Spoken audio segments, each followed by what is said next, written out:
الحمد لله نحمده ونستعينه ونستغفره ونؤمن به ونتوكل عليه ونعوذ بالله من شرور أنفسنا ومن سيئات أعمالنا من يهده الله فلا مضل له ومن يضلله فلا هادي له ونشهد أن لا إله إلا الله وحده لا شريك له ونشهد أن سيدنا ومولانا محمدا عبده ورسوله أرسله بالحق بشيرا ونذيرا وداعيا إلى الله بإذنه وسراجا منيرا أما بعد. میرے محترم دوستوں، ہم سب کے ساتھ اللہ تعالیٰ نے دوسرے مشاغل اور عبادتوں کے ساتھ نفسانی خواہشات بھی لگائی بھی ہیں، اور ایک حدیث میں آتا ہے کہ ان الشیطان یجری من الانسان مجری الدم، کہ شیطان انسان کی رگوں میں ایسے سرایت کرتا ہے، انسان کی نسوں میں جیسے خون سرایت کرتا ہے. انسان کی رگوں میں شیطان ایسا دوڑتا ہے جیسے خون دوڑتا ہے. تو اس کا یہ مطلب نہیں کہ کوئی انسان برا عمل کر رہا ہے تو وہ اس کی تقدیر میں لکھا ہوا ہے، وہ اس کے مقدر میں ہے. ایسا نہیں ہے، بلکہ ہر انسان جانتا ہے کہ نماز پڑھنے کا ثواب کیا ہے. میں نہیں پڑھوں گا تو مجھے گناہ ملے گا. ایک مالدار حج نہیں کر رہا تو اس کو حج نہیں کرنے کا گناہ مل رہا ہے. ایک ہٹا کٹا انسان ہے، روزے نہیں رکھ رہا رمضان میں، تو اس کا گناہ مستقل اس کے نامہ عمل میں لکھا جا رہا ہے. ایک مالدار اگر زکوٰۃ نہیں دے رہا زکوٰۃ کا مستحق ہونے کے باوجود، تو اس کو اپنی زکوٰۃ روکنے کا وبال اور عذاب مستقل ہو رہا ہے اور ہوتا رہے گا جب تک کہ وہ اپنی زکوٰۃ ادا نہ کر دے. تو بہت سے ایسے خیالات ہمارے دل کے اندر آ جاتے ہیں، بہت سے وسوسے پیدا ہوتے ہیں، جس سے ہم جو ہے نیک عمل کرنے پر سوچتے ہیں کہ ہم کریں یا نہیں کریں. عبداللہ ابن مسعود رضی اللہ عنہ فرماتے ہیں کہ جناب رسول اللہ صلی اللہ علیہ وسلم سے وسوسے کے بارے میں پوچھا گیا تو آپ نے فرمایا کہ ذاک محض الایمان، یہ تو ایمان کی علامت ہے. آپ سے کیا پوچھا گیا یا رسول اللہ؟ کہ ہمارے دل کے اندر کفر و شرک کے، فسق و فجور کے خیالات آتے ہیں، وسوسے آتے ہیں، گناہ کرنے کے، کفر کرنے کے، شرک کے. تو آپ نے فرمایا یہ تو ایمان کی علامتوں میں سے ایک علامت ہے. ایک صحابی فرماتے ہیں اللہ کے نبی علیہ الصلوۃ والسلام، ہمیں ایسے خیالات آتے ہیں کہ ہمیں جل کر راکھ ہو جانا زیادہ پسند ہے، کوئلہ بن جانا زیادہ پسند ہے، بالعوض یہ کہ یہ جو خیالات آتے ہیں ہمارے دل کے اندر. حضور اقدس صلی اللہ علیہ وسلم فرمایا یہ تو عین ایمان کی علامتوں میں سے ایک علامت ہے. حضرت حاجی امداد اللہ مہاجر مکی رحمۃ اللہ علیہ فرماتے ہیں کہ اس کی تشریح کے اندر اس حدیث کی کہ شیطان، وسوسہ شیطان کے عملوں میں سے ایک عمل ہے، اور شیطان ایمان کا چور ہے، اور چور اور ڈاکو اسی جگہ ڈاکہ ڈالتے ہیں جس گھر کے اندر مال ہوتا ہے، سامان ہوتا ہے. اور جس گھر کے اندر مال ہی نہیں ہوگا تو چور اور ڈاکو وہاں کبھی جو ہے ڈاکہ نہیں ڈالے گا. اسی طریقے سے شیطان ایمان کا ڈاکو، ایمان پر حملہ کرتا ہے، کیونکہ وہ ایمان کا چور ہے. وہ چاہتا ہی نہیں ہے، وہ چاہتا ہی نہیں ہے کہ مومن کوئی نیک کام کرے، وہ تو چاہتا ہے کہ یہ گناہ کا کام کرے، کفر و شرک پر آمادہ کرتا ہے. روایت میں آتا ہے نا انسان کے دل میں ایک تحریک فرشتہ، ایک تحریک شیطان. وہ فرشتہ نیکی کی طرف انسان کو آمادہ کرتا ہے، شیطان برے کام کی طرف لے جاتا ہے، برے کام کی طرف آمادہ کرتا ہے. اب یہ وسوسوں کی بات ہے کہ وسوسوں سے بچنا چاہیے. ایک موقع پر نبی علیہ الصلوۃ والسلام نے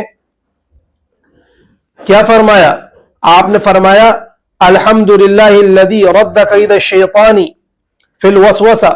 یہ تو اللہ تعالیٰ کا شکر ہے کہ اللہ تعالیٰ نے شیطان کو کیا کرا ہوا ہے؟ شیطان کو اللہ تعالیٰ نے وسوسوں کی حد تک محدود کرا ہوا ہے، ورنہ نہ جانے یہ شیطان کہاں سے کہاں لے جاتا. بس اس کی حد یہ ہے کہ صرف وسوسے، خیالات اور گناہ کے کام یہ دل کے اندر ڈالتا ہے. اس کی حد ہے، یہ بالکل پکڑ کر آپ کو جو ہے کوئی برا کام نہیں کروا رہا. یہ انسان کے اختیار کے اندر ہے، اور جب تک انسان اس کی حد تک نہ پہنچ جائے اور وہ عمل کر نہ ڈالے، جب تک اللہ رب العزت اس کو پکڑتے نہیں. تو وسوسے بھی فرمایا 3 قسم کے ہوتے ہیں. ایک وسوسہ عقائد کی لائن سے ہوتا ہے کہ ایک انسان کو جو ہے یہ خیال آتا ہے کہ نعوذ باللہ کفر کر لیں، شرک کر لیں، اور جو ہے غیروں کو دیکھ کر جو ہے اس کے دل کے اندر اللہ نہ کرے کوئی چیز پیدا ہوتی ہے۔ تو علماء کرام فرماتے ہیں جب تک انسان اس کام کو کر نہ ڈالے، جب تک اس کا کوئی جو ہے گناہ نہیں ہے، کوئی گناہ نہیں ہے۔ یہ عقائد سے متعلق بات ہے۔ جب تک دل کے اندر ایمان ہے، زبان پر اس کی گواہی ہے، اور اس کا عمل ایمان والوں کی طرح ہے، تو پھر یہ سچا پکا مومن مسلمان ہے۔ اور پھر اس خیال سے کوئی فرق نہیں پڑتا۔ یہ تو ایمان کی علامتوں میں سے ایک علامت ہے، کوئی کفر و شرک کا خیال آ جانا، دل کے اندر اس کا داعیہ پیدا ہونا۔ دوسری علامت یہ بتائی کہ فسق اور فجور کے خیالات آتے ہیں، بہت سے لوگوں کو گناہ کرنے کے خیالات آتے ہیں، نفسانی خواہشات گناہ کے کاموں کی طرف لے جانے کا دل چاہتا ہے کہ میں یہ گناہ کر لوں، کوئی دیکھنے والا نہیں ہے۔ تو جب تک یہ خیال آ رہا ہے اور اس عمل کو پورا نہیں کرا، اس عمل کو، اس گناہ سے بچا رہا، تو پھر اللہ تعالی حفاظت فرمائیں گے۔ لیکن اگر اس گناہ کو کر لیا تو پھر اس کے نامہ اعمال کے اندر گناہ لکھا جائے گا۔ اور انسان کی صفت ہے، مزاج ہے، اس کے اندر وسوسہ آ سکتا ہے۔ قرآن کریم میں حضرت یوسف علیہ السلام کا واقعہ بیان کیا گیا۔ حضرت یوسف علیہ السلام کے دل میں بھی ہلکا سا وسوسہ پیدا ہوا، تو کیا دعا کر رہا ہے؟ اللہ تصرف عنی کیدہن اصب الیہن واکن من الجاہلین۔ اے باری تعالی، اے اللہ، میں اس چیز سے بچنا چاہتا ہوں، اور میرے اندر ایسا صبر نہیں، میں تو ایک انسان ہوں عام لوگوں کی طرح۔ اے اللہ، ان عورتوں کے مکر و فریب سے آپ مجھے بچا لیجئے، ان عورتوں کے شرارت سے، ان کے مکر و فریب سے، اے اللہ تو مجھے بچا لے۔ ورنہ اگر یہ عمل کر لیا ہم نے تو ہم بھی جاہلوں جیسے ہو جائیں گے۔ تو ہمیں اللہ کا نافرمان نہیں بننا اور جاہلوں میں شامل نہیں ہونا، بلکہ نیک عمل کرنا ہے، اللہ کو راضی کرنا ہے۔ تیسری چیز کیا ہے؟ بہت سے مباح خیالات۔ مثال کے طور پر ایک انسان عبادت کر رہا ہے، نماز پڑھ رہا ہے، کھا رہا ہے، پی رہا ہے، بہت سے خیالات پیدا ہوتے ہیں انسان کے دل کے اندر۔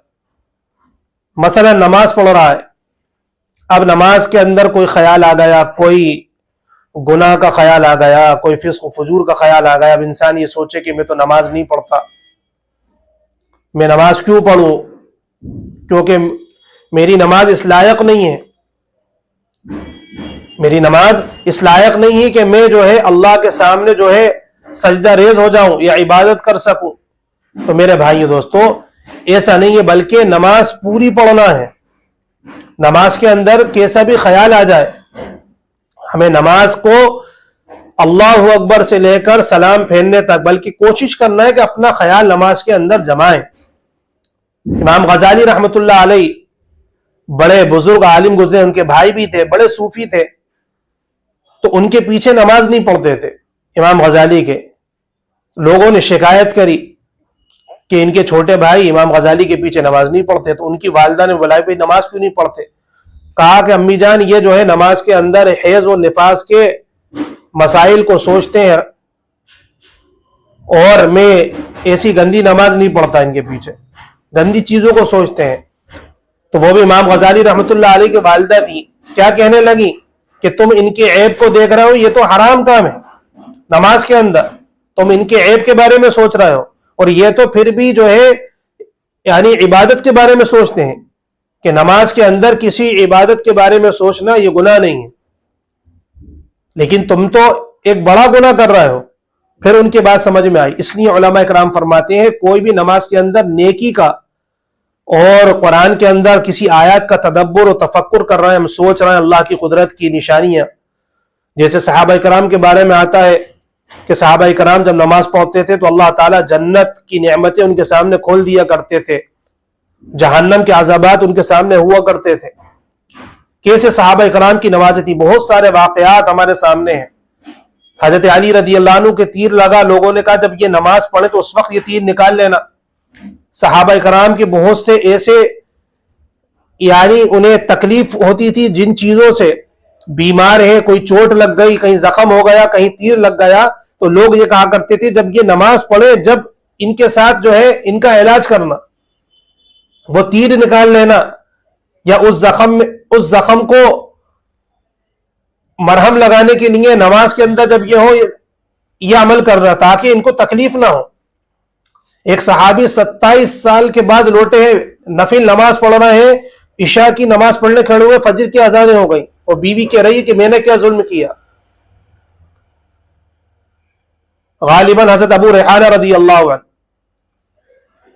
کیا میں نے کیا ظلم کیا، میرا کوئی حق نہیں ہے تمہارے اوپر. کہ اللہ کی بندی جب میں نے نیت باندھ کے اللہ اکبر سورہ فاتحہ پڑھنا شروع کری تو مجھے پتہ ہی نہیں چلا، جب میں نے قرآن پڑھنا شروع کرا تو جنت اور جہنم میرے سامنے کھل گئی، مجھے پتہ ہی نہیں چلا کہ کب فجر کی اذان ہو گئی. اللہ اکبر. تو صحابہ کرام کی ایسی نمازیں تھی. تو اب ہم یہ نہ سوچیں کہ ہماری نمازیں تو بالکل اس سے نیچے ہیں. ہمارے نمازوں میں تو بہت سارے ہمیں خیالات آتے ہیں برے برے، اور کیسی باتیں ہم سوچتے ہیں. ایسا نہیں چلنا چاہیے، بلکہ ہمیں اپنی نمازوں پر مشق کرنا چاہیے، اللہ سے مانگنا چاہیے. اور یہ تو خالص ایمان کی علامتوں میں سے ایک علامت ہے، کیونکہ کافر اور مشرک کو یہ خیال نہیں آ سکتا، کیونکہ وہ تو کفر اور شرک پر ہے، اسے حرام حلال کی تمیز ہی نہیں ہے. اللہ کو راضی کرنا، ناراض کرنا، اسے اس چیز کی فکر ہی نہیں ہے. یہ تو خالص ایمان والوں کو آتی ہے. تو ایک بزرگ کے پاس ایک شخص آیا، کہنے لگا حضرت میری نماز کا کیا حال بتاؤں، سجدے میں ایسے ایسے خیالات آتے ہیں اور ایسے ناپاک خیالات آتے ہیں کہ ہم کیا کریں. اس کی وجہ سے نماز تو چھوڑنا نہیں ہے. اب وہ اتنا گھبرا رہا ہے، ایسا سوچ رہا ہے. تو وہ بزرگ نے کہا کہ اچھا، اللہ تو بہت عظیم الشان اللہ ہے، نماز تو اس کی عبادت اور بندگی کے لیے پڑھی جاتی ہے. ایسا تو ہے نہیں کہ نماز مزے کے لیے پڑھی جائے، بلکہ اس کی بندگی، عبدیت، عبادت کے لیے پڑھی جاتی ہے. ایسا کرو تم سجدہ مجھے کر لو. کہنے لگے توبہ توبہ، ایسا تو ہو نہیں سکتا. تو پھر اس کا مطلب یہ ہوا کہ تم اللہ ہی کو سجدہ کر رہے ہو. تو اس کی وجہ سے یہ نہیں کہ خیالات اگر برے آ جائیں نماز کے اندر تو تم اپنی نماز کو چھوڑ دو. بہت سے لوگ آپ نے دیکھا ہوگا حرمین شریفین جاتے ہیں اور ان پہ گریہ طاری ہو جاتی ہے، ملتزم پر رونا آتا ہے.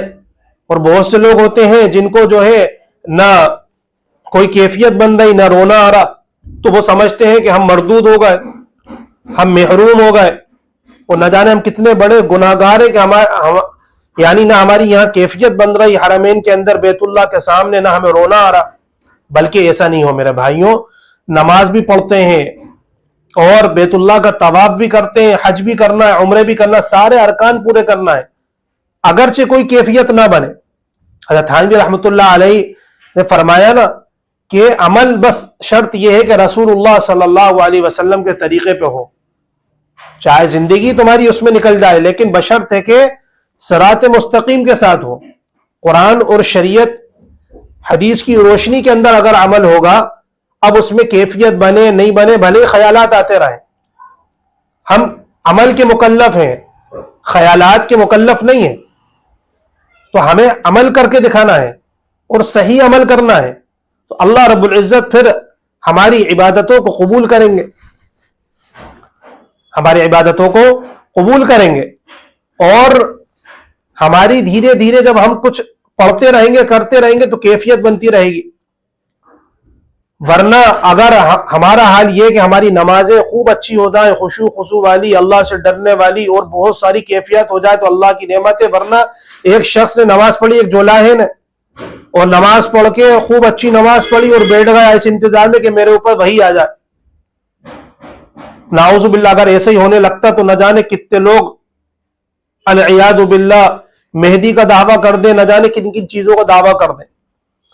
تو یہ بھی اللہ کا شکر ہے کہ اللہ تعالیٰ جو خاص مومن ہوتے ہیں، ایمان والے ہوتے ہیں، انہی کے اوپر یہ وساوس لاتے ہیں اور یہ حملہ ہوتا ہے. کیونکہ یہ حضرت تھانوی رحمۃ اللہ علیہ سے کسی نے پوچھا، حضرت نماز میں ایسے خیالات آتے ہیں، ایسے برے آتے ہیں، تو حضرت نے فرمایا خیالات کا آنا گناہ نہیں ہے، خیالات کا لانا گناہ ہے. بھائی فطری کوئی اپنے ہمارے اوپر تھوڑی ہے کہ اپن جان کر کے لا رہے ہیں. کوئی چیز خود بخود آ گئی، کوئی خیال آ گیا، کوئی ناپاک چیز کسی عمل میں آ گئی، نماز میں آ گئی، تو ہمیں اس سے عمل تھوڑی چھوڑنا. ہاں مستقل اس کا سوچنا اور اس کے لیے پلاننگ کرنا. کوئی آدمی کو گناہ کرنا ہے، اس کے لیے پلاننگ کر رہا ہے، سوچ رہا ہے، اس کے لیے تیاری کر رہا ہے. اب اگر اس نے عمل کر لیا تو اس کا گناہ ہے، اور اگر عمل نہیں کرا، اس سے بچا تو، اور اس خیال کو اگر خود آ گیا تو اس خیال سے اللہ کی پناہ مانگے. اور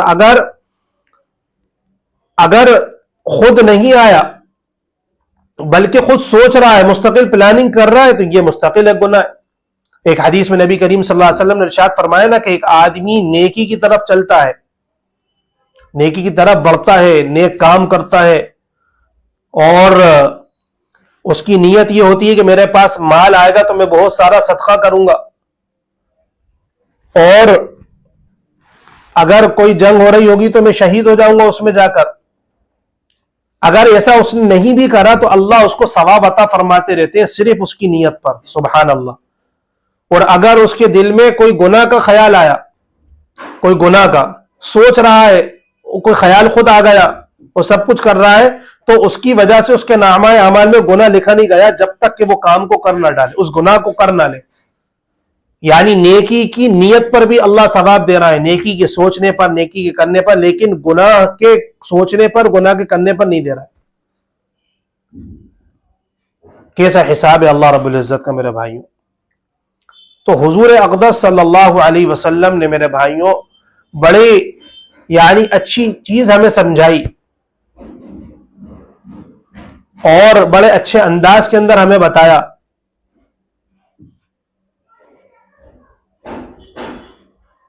روکنا.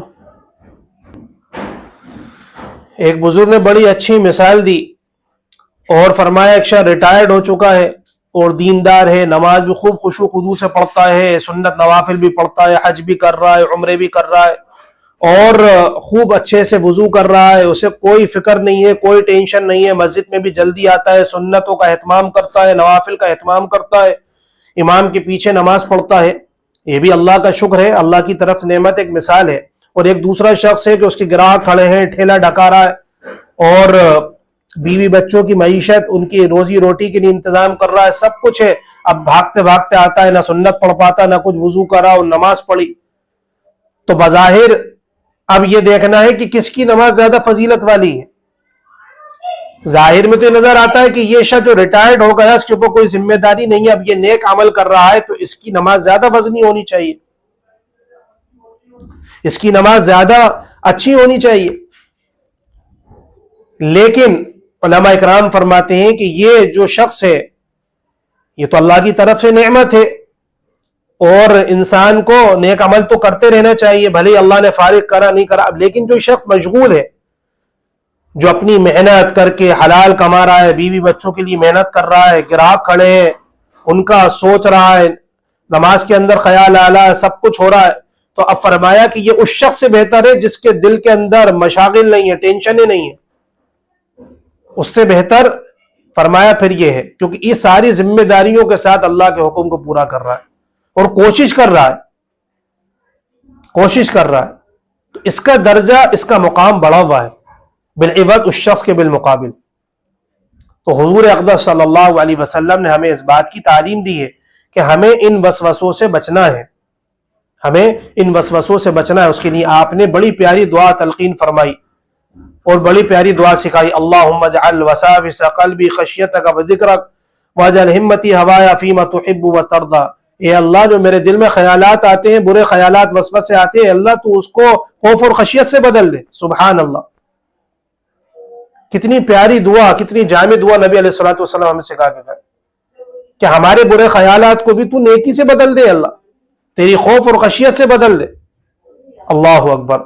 تو ہمیں بھی ان دعاؤں کا اہتمام کرنا چاہیے، انہیں سیکھنا چاہیے، اور جو بھی ہمارے نیک عمل کے اندر کوئی خیالات آئیں، کوئی پریشانیاں آئیں، اس سے ڈرنا نہیں چاہیے، گھبرانا نہیں چاہیے، اور اس کی وجہ سے عمل کو چھوڑنا نہیں چاہیے، بلکہ عمل کرتے رہیں. انشاءاللہ اللہ رب العزت کی ذات سے امید ہے کہ اللہ تعالیٰ وسوسے خیالات بھی آنا خود ختم ہو جائیں گے، اور ہم جو ہے نیکی اور عمل کی وجہ سے اور اوپر چلے جائیں گے، اور ترقی ہوگی ہمارے ایمان میں بھی اور عمل میں بھی. اللہ ہم سب کو دین کی سمجھ عطا فرمائے اور نیک عمل کرنے کی توفیق نصیب فرمائے. وآخر دعوانا ان الحمدللہ رب العالمین.